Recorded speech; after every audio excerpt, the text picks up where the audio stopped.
name is Fahmida Zaman, and I am a professor and a psychologist. I do several different things, so both in working with clients and patients and also teaching graduate school.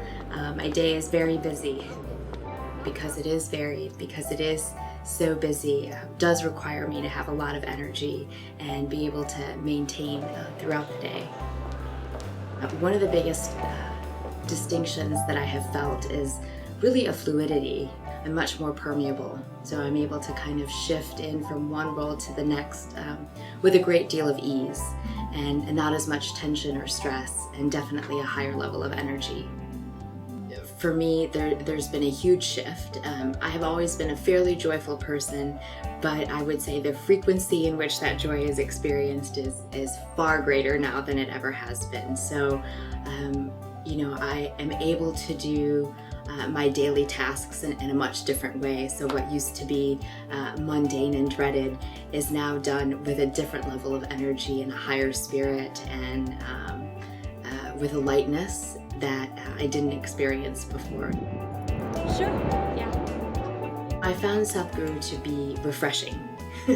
I think oftentimes we have a certain connotation when we hear guru, or guru even within the name.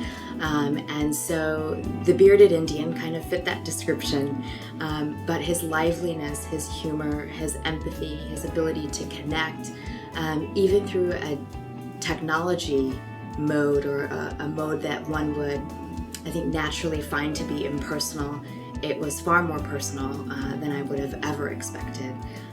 His presence is enchanting, it's endearing, it's lovely, it leaves one speechless, and it's difficult to leave me speechless. So I have found his genuine presence and being in his physical presence very similar to the one that translates online, in the sense that what you see is what you get. If I could, talk to everyone that I loved and cared about, and everyone that I've interacted with, and tell them to do this, it's probably the greatest gift one could give themselves, and it's worth it, because the benefits are definitely for a lifetime.